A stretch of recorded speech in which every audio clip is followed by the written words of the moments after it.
Capítulo 3. Ray subió a la tercera planta, donde el ritmo frenético de los turnos policiales de 24 horas 7 días a la semana cedía el paso a la tranquilidad de horario de oficina de los despachos enmoquetados donde trabajaba el personal con capacidad de reacción del CID. Él prefería estar allí a última hora de la tarde, cuando podía ponerse a trabajar sin interrupciones en la pila interminable de expedientes que tenía sobre su mesa. Atravesó el espacio abierto para dirigirse hasta la zona reservada donde estaba su despacho, el de inspector, en una esquina de la sala separada por tabiques. ¿Cómo ha ido la reunión? La voz le sobresaltó. Se volvió y vio a Kate, sentada a su mesa. Los del grupo 4 son mis antiguos compañeros, ¿sabe? Espero que al menos fingieran sentir interés, añadió bostezando. Ha ido bien, respondió Ray. Son buena gente y al menos así consigo que lo sigan teniendo presente. Ray había logrado mantener la información sobre el atropello con fuga entre los temas de las sesiones diarias durante una semana, pero inevitablemente había ido bajando puestos en el orden de prioridad a medida que llegaban nuevos casos. Estaba haciendo todo lo posible por ir a ver a todos los grupos y recordarles que aún necesitaba su ayuda. Se dio unos golpecitos en el reloj de pulsera. ¿Qué haces aquí a estas horas? Estoy revisando las respuestas a los llamamientos en prensa y radio, dijo ella, deslizando el pulgar por el pliegue de papeles impresos, aunque no sirve de gran cosa. ¿No hay nada que merezca la pena investigar? Nada de nada, dijo Kate. Declaraciones de gente denunciando conducción temeraria por la zona, algún que otro comentario mojigato poniendo el grito en el cielo por la irresponsabilidad de algunos padres, y la típica panda de lunáticos y pirados de turno, uno incluso anunciando la segunda venida. Lanzó un suspiro. Necesitamos desesperadamente hacer algún avance, algo que pueda ponernos sobre una pista. Entiendo tu frustración, comentó Ray, pero ten paciencia, que algo saldrá. Siempre acaba apareciendo algo. Kate lanzó un gemido y empujó la silla lejos de la pila de papeles. Me parece que la paciencia no es una de mis virtudes. Conozco esa sensación. Ray se sentó en el borde de la mesa de ella. Esta es la parte aburrida del trabajo policial, la que no enseñan en las series de televisión. Sonrió al ver la expresión triste de ella, pero la verdad es que compensa. Piensa lo siguiente. Podría ser que entre todos esos papeles esté la clave para resolver este caso. Kate miró a su mesa con aire escéptico y Ray se rió. Vamos, prepararé una taza de té y te echaré una mano. Revisaron todas y cada una de las hojas, pero no encontraron la reveladora información que Ray esperaba. Bueno, al menos es otra cosa menos en la lista de asuntos pendientes, dijo. Gracias por quedarte hasta tarde por revisarlos todos. ¿Cree que encontraremos al conductor? Ray asintió enérgicamente. Tenemos que creerlo. De lo contrario, ¿cómo iba a tener alguien confianza en nosotros? He trabajado en centenares de casos. No los he resuelto todos, ni muchísimos menos.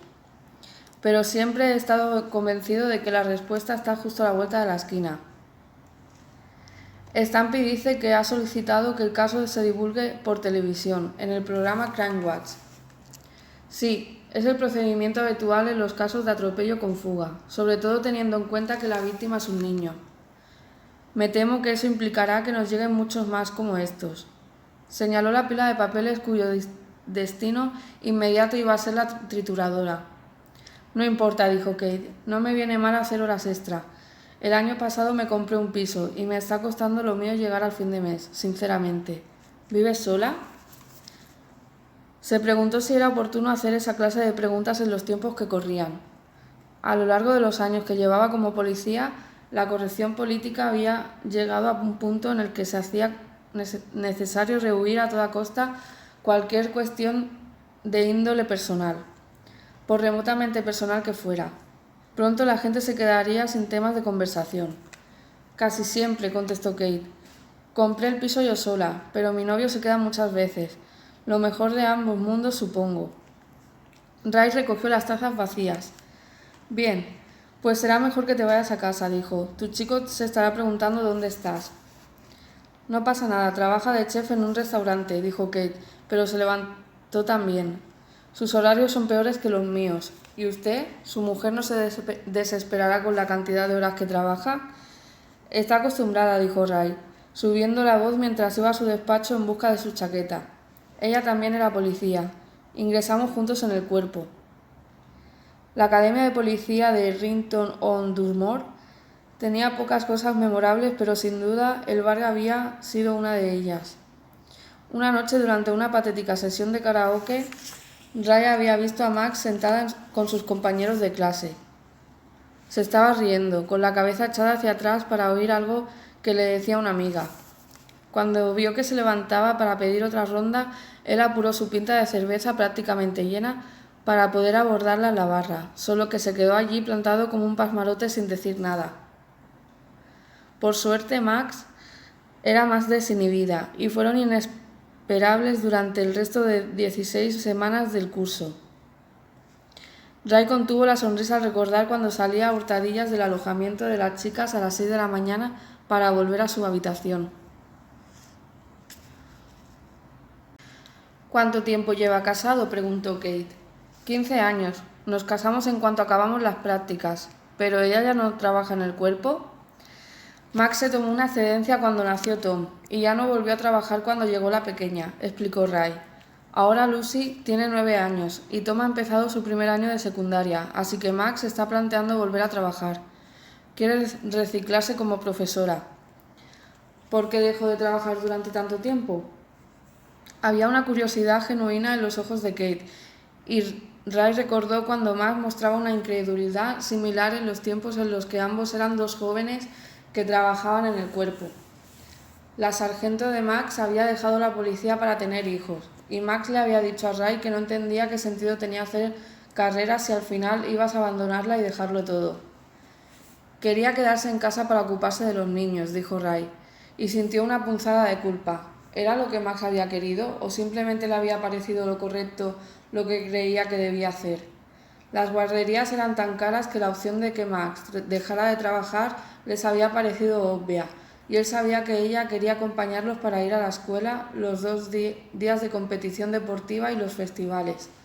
Pero Max era tan brillante y capaz como él, o incluso más, para ser sincero. Supongo que cuando te casas con el trabajo tienes que aceptar las condiciones de mierda que lo acompañan. Kate apagó la lámpara de mesa y se quedaron a oscuras unos segundos, antes de que Ray saliera al pasillo y encendiera el interruptor. Son gajes del oficio, convino Ray. ¿Cuánto tiempo llevas juntos tu chico y tú? Caminaron hacia el patio, donde sus coches estaban aparcados. Unos 6 meses más o menos, dijo Kate, aunque eso para mí es toda una hazaña. Normalmente me canso de ellos al cabo de unas pocas semanas. Mi madre dice que soy demasiado exigente. ¿Qué les pasa? ¿Les ves muchos defectos? Uy, montones de ellos, dijo alegremente. O son demasiado entusiastas o no lo bastante, o no tienen sentido del humor o son unos payasos totales. Eres una crítica despiadada, dijo Ray. Puede ser. Kate arrugó la nariz, pero es importante, ¿no? Encontrar a la persona adecuada. El mes pasado cumplí los 30, se me acaba el tiempo. No aparentaba 30 años, pero a Ray nunca se le había dado demasiado bien calcular la edad de nadie. Aún se miraba en el espejo y veía al hombre que había sido con 20 y tantos, a pesar de que las arrugas de su rostro decían otra cosa. Ray buscó las llaves del coche en su bolsillo. Bueno, pero no tengas prisa por sentar la cabeza, luego no todo es color de rosa, ¿sabes? Gracias por el consejo, papá. Oye, que no soy tan viejo. Kate se rió. Gracias por la ayuda esta noche, nos vemos mañana. Ray sonrió para sus adentros mientras arrancaba y salía detrás de un coche patrulla modelo Omega. Lo había llamado papá, nada menos. Menuda desfachatez la suya. Cuando llegó a casa, Max estaba en el salón con la televisión encendida. Llevaba un pantalón de pijama y una vieja sudadera de Ray, y estaba sentada con las piernas encogidas como una niña pequeña. El presentador de las noticias resumía los detalles del atropello mortal con fuga por si algún residente local se había perdido la extensa cobertura del suceso la semana anterior. Max miró a Ray y sacudió la cabeza. No puedo dejar de mirarlo. Esa pobre criatura. Ray se sentó a su lado y buscó el mando a distancia para quitarle el sonido. En la pantalla desfilaron imágenes del archivo de la escena, y Ray vio la parte posterior de su propia cabeza mientras él y Kate caminaban después de bajarse del coche. Sí, lo sé, dijo y rodeó a su mujer con el brazo, pero lo atraparemos. La imagen volvió a cambiar de ángulo y esta vez la cara de Ray inundó la pantalla mientras hablaba a la cámara, con el entrevistador fuera de encuadre. ¿Sí? ¿Crees que lo atraparéis? ¿Tenéis alguna pista? La verdad es que no. Ray suspiró. Nadie vio el accidente o alguien lo vio y no dice nada. Así que dependemos de la policía científica y del departamento de información. ¿Cabe alguna posibilidad de que el conductor no se diese cuenta de lo que había hecho? Max se incorporó en el asiento y se volvió para mirarlo de frente. Se metió el pelo con impaciencia por detrás de la oreja. Desde que Ray la conocía, Max llevaba el pelo exactamente igual, largo y liso y sin flequillo. Era tan oscuro como el de Ray, pero a diferencia del suyo no tenía una sola cana. Ray había intentado dejarse barba poco después de que naciera Lucy, pero cambió de idea al cabo de 3 días, cuando quedó claro que iba a ser muy canosa. Ahora se afeitaba todos los días y procuraba hacer caso omiso de las pinceladas de blanco de las sienes que a juicio de Max le daban un aire distinguido. Imposible, respondió Ray. Se estrelló directamente contra el capó. Max no se estremeció. La emoción que Ray había percibido en su rostro al entrar había sido sustituida por una expresión de concentración que recordaba perfectamente a sus días juntos en el cuerpo. Además, prosiguió él, el coche se detuvo y luego dio marcha atrás y media vuelta. Puede que el conductor no supiera que Jacob había muerto, pero no podía saber que lo había atropellado. ¿Y tenéis a alguien en los hospitales? Dijo Max. Es posible que el conductor también resultó herido. Y... Ray sonrió. Lo estamos investigando todo, te lo prometo. Se levantó. Oye, no te lo tomes a mal, pero ha sido un día muy largo y solo quiero una cerveza, ver un poco de tele e irme a la cama. Claro, claro, dijo Max con convicción. Ya sabes la de formación profesional y todo eso. Lo sé y te prometo que atraparemos al autor. La besó en la frente. Siempre lo hacemos. Ray se dio cuenta de que le había prometido a Max justamente aquello que se había negado a prometerle a la madre de Jacob, porque no podía garantizar que pudiese cumplirlo. Haremos todo en cuanto esté en nuestra mano, le había dicho a ella. Solo esperaba que todo cuanto estuviese en su mano fuera suficiente. Entró en la cocina a buscar algo de beber. El hecho de que la víctima fuese un niño era lo que le había afectado a Max. Tal vez contarle los detalles del accidente no había sido muy buena idea. A fin de cuentas, ya le estaba costando bastante a él mismo mantener a raya sus propias emociones, así que era comprensible que Max sintiese lo mismo. A partir de entonces se esforzaría aún más en guardar esas cosas para sí. Ray se llevó la cerveza al salón, se sentó junto a su mujer a ver la televisión y cambió de canal para ver uno de los reality shows que sabía que a ella le gustaban.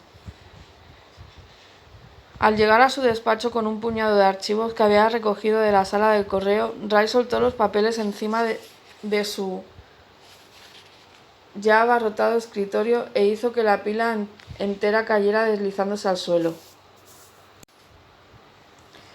¡Mierda!, exclamó mirando su mesa con aire inexpresivo. La empleada de la limpieza había pasado por allí, había vaciado la papelera y hecho un vago intento de quitar el polvo alrededor de todo aquel jaleo, dejando una estela de pelusa alrededor de su bandeja de documentos. 2 tazas de café frío flanqueaban su teclado y en varios de los posits pegados a la pantalla de su ordenador se leían mensajes telefónicos de distintos grados de importancia. Ray los arrancó de allí y se los pegó en la cubierta de su agenda, donde ya había un post-it de color fucsia neón recordándole que debía hacer las evaluaciones de los miembros de su equipo. Como si no tuviese ya todos bastante trabajo. Ray libraba una batalla constante consigo mismo por la burocracia de su trabajo diario. No se decidía a protestar abiertamente contra eso, no con el suculento ascenso al alcance de su mano, pero tampoco le aceptaría nunca de buen agrado. En su opinión, 1 hora empleada en hablar sobre su evolución personal era 1 hora malgastada, sobre todo cuando había que investigar la muerte de un niño. Mientras esperaba que el ordenador arrancase, se reclinó en la silla y miró a la foto de Jacob. clavada en la pared de enfrente. Siempre había guardado una foto de la víctima principal en una investigación, desde sus comienzos en el departamento, cuando su superior le había recordado con malas maneras que eso de practicar un arresto estaba muy bien, pero Ray no debía olvidar nunca para qué aguantamos toda esa mierda. Las fotos solían estar en su mesa, hasta que Max había ido a su despacho un día varios años antes. Le había llevado algo, en ese momento no recordaba el qué, un expediente olvidado o un tupper con almuerzo, pero sí recordaba que le molestó la interrupción cuando lo llamó desde el mostrador de recepción para darle una sorpresa, y que el fastidio se transformó en remordimiento cuando se dio cuenta de que había ido allí con el único propósito de verlo. Habían parado de camino al despacho de Ray para que Max pudiese saludar a su antiguo jefe, a quien había ascendido a comisario. «Debes de sentirte muy rara volviendo a estar aquí», le había dicho Ray cuando entraron en su despacho. Max había reído. «Es como si nunca me hubiese ido. Ya sabes, la cabra siempre tira al monte». Parecía animada al pasearse por la oficina, recorriendo su mesa con las yemas de los dedos. «¿Quién es esta otra mujer?», había bromeado cogiendo la foto que estaba apoyada en el retrato, enmarcando de ella y los niños. «Una víctima», había contestado él, quitándole la foto con delicadeza y volviéndola a su mesa. Su novio le asestó 17 apuñaladas porque tardaba demasiado en preparar la cena. Sí, aquello conmocionó a Max, lo disimuló muy bien. «¿Y no la guardas en el expediente?» «Me gusta tenerla donde pueda verla», dijo Ray, «donde no puedo olvidar qué estoy haciendo, por qué trabajo tantas horas o por quién es todo esto».